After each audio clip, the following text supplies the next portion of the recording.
the masks are more horrific. You've got, the 666 has always been there, but you've got the stars in now. Talk about the next wave of this, because it is more, you've got the 666, I guess the apparent imagery is there now. Well, what I will say is, I will go on the record to state that if you're going to waste my time and your kids' time and your news and your editorials with all this bullshit that we may or may not be Satanists, I will let you know right now that there is no acting member of any of that crap. But you know what, dude? There's two types of people. There's sheep and there's goats, and I don't give a f***. And you're not wanted. Before it was like, pay attention to me. I got something to say and I'm going to prove it to you. Now, dude, I've said it, done it, we've done it, we don't care. Pick a side. Pick a side, because we don't have any more time. It's no more time. Don't care. And the imagery is always going to be dark, and it's always going to be more, and it's always going to be whatever. But we're responsible, and I'm prepared. If there's a mother that would like to talk to me, then please come aboard and talk to the clown and say your stuff, because I do claim to be a teacher, and so does he. But you know what? All great teachers are great students, and I'm always willing to learn. And no matter what, this band doesn't do anything unless we're responsible, and we still feel that we've thought enough into it till tomorrow. Okay, we're already thinking about the third album, are we not? Mm-hmm. We're already there. So we want the questions. We want the obvious formula stuff, like I see this, I see that, I think it, but it's not my responsibility to sit here and manipulate you into one way of thinking. It's my duty here to make you stop, think, figure out for yourself, and draw your own conclusions. And I don't know if this is being a hypocrite or whatever, but I'm going to make you pick a side, because in life, there's up, there's down, there's left, there's right, there's big, there's small. There's that side or there's this side. And that's what we are. Pick a side. Slipknot on Loud.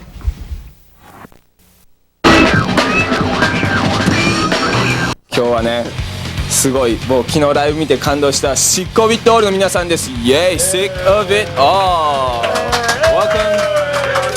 Welcome back to Japan. Well, first of all, last night's show kicked ass so much. Thank you. It was so great. Thank you very much. How did you feel about the show?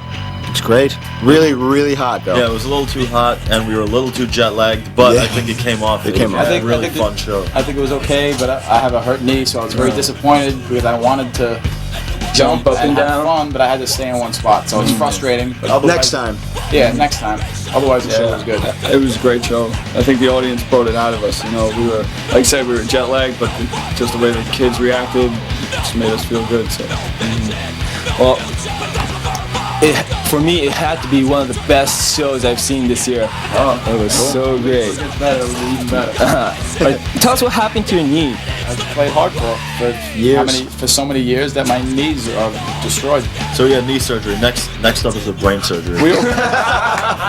We all have bad knees and stuff like that. It's just that mine went first, So when did you have the surgery? Last Thursday. Wow. So short time. So you don't have to have crutches or anything? The first 4 days. Now I just have a cane, but it's getting better. I do exercises to make it get better fast, Rehab. So I hope you get better soon. Yeah, I'll be better soon. Right, and so how do you feel about the hardcore kids in Japan when it comes to the show? Oh, they're great. They have a lot of spirit, a lot of lust for the music. It's good. A lot of passion. Yes. It's good. Yeah. Do you get to meet a lot of them outside? After the show, everybody waits. Last night there was a whole bunch of people that couldn't afford to get in, and they waited outside just to see us when we were leaving the club. I put a whole bunch of them on the guest list today. Oh, really? Yeah. Oh, that's nice. That's very nice of you. And what I really felt good about what you said at the show last night, it's not about being tough or anything. It's just have fun. Yeah, it's all about fun. Even if you're not into our style of music, you should come down and check out us or any other hardcore band. And see, it's fun. It's like a release of all your angers from all week from work or school. Just go ahead and just go crazy. Yeah, it fills you up with a good feeling. It's energy. It makes you feel alive, Mm-hmm. Very nice. Okay, then now let's talk about your new album, Call to Arms.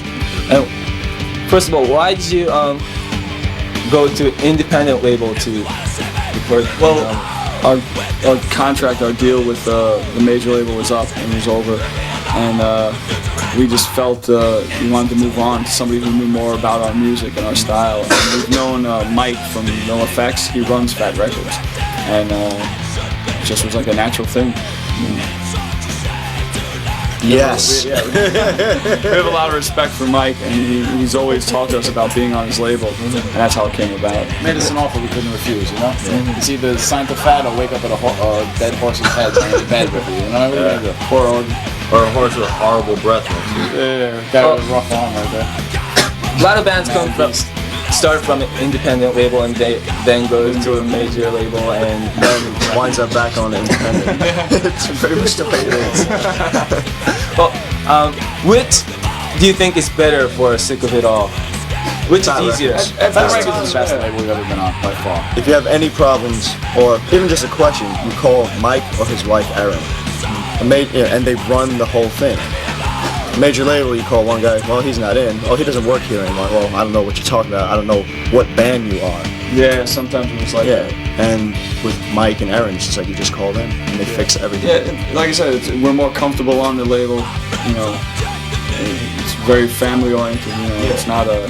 Yeah, they're nice people. They treat you fairly, And they don't have crazy expectations of the band. Like the way a major works is that if your record doesn't instantly go in the top 40, they're not interested after like 2 or 3 months. They've already seen what it can do. If it doesn't, go into like the commercial, the realm of like commercial popularity, then they're not interested anymore because all they're about is money. But with that, I would imagine we've had really good advertising going all the way through until now, and the way they sell records is they just continue advertising, and they don't shoot for some kind of insane commercial success. They just expect the music to sell itself, and for us to go out on the road in support of the record. So it's more of like a really family thing, and just make good music and just have fun. Yeah, and we feel like we have more freedom to do what we want on the label. It's like, not that a major would tell us what to do, but they were, like you said, they expect you to sell a certain amount of records. On independence, you can make whatever kind of music you want. Nobody buys it, nobody buys it. But they advertise in the right places. They're smart. They're smart people that come from underground music scenes. So they know what to do.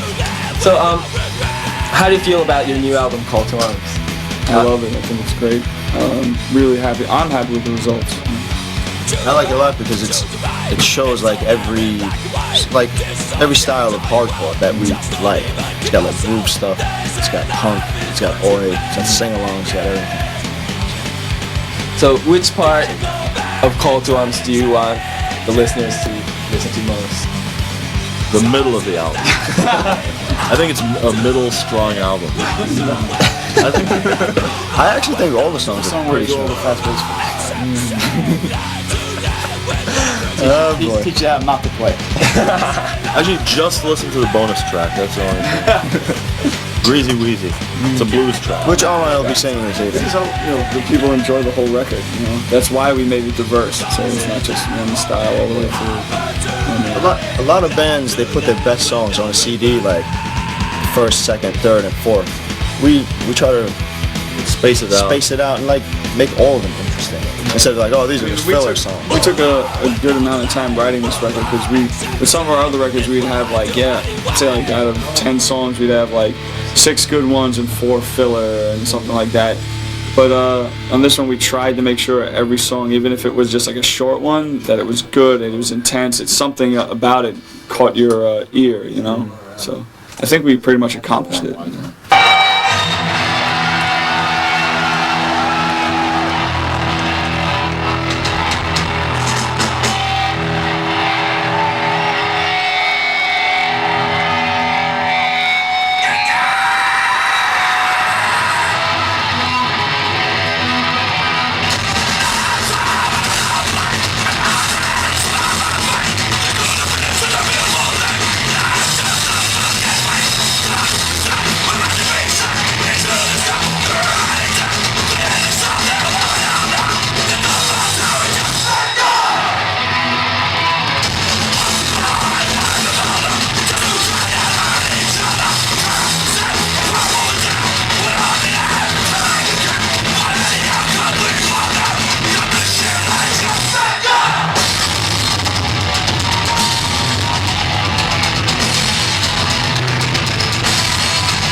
It's 1999 this year, and the whole world is going crazy about the Millennium Bug or the Armageddon or those stuff. Do you feel anything about those? I actually think a day's just gonna pass and it's gonna be the exact same stuff. I hope everything's fine. I have some money invested. I'll be like homeless begging for change if anything bad happens. So. Bank computer goes wrong. It's awful. What I'm gonna do is the day before that, just take all my money out of the bank, and then when nothing happens, put it back in. I'm gonna have like 3 months worth of fresh water in my garage and all kinds of dehydrated vegetarian food. I have a bunch of guns buried in my backyard. I'm gonna sit there like when the year 2000 comes in, I'll be pointing my gun at the door, just waiting for the first drop. Anybody planning for a party for New Year's? Well, that's the thing. We don't know yet. I don't know what I'm doing. Some people are talking about doing the shows and all that. It depends where it is and what's going on. The one thing I don't want to do is fly around that time. I'm sure. If we have a show on New Year's Eve somewhere else, okay, fly me a week before, and then the week after you can fly me home. That's how I'm gonna do it. So you get about 2 or 3 weeks off for New Year's. Okay, then last but not least, if you have some message for the fans who's watching the show, please. Thanks for your support all these years. You know, it's been great. We love coming here, and I hope we can continue to come. Yes, we love Thanks a coming lot. to Japan culture. The audience always makes it worthwhile. Thank you very much. Thank you very much. Thank you very much. もう最高のライブにしたシッコビットオールの皆さんでした。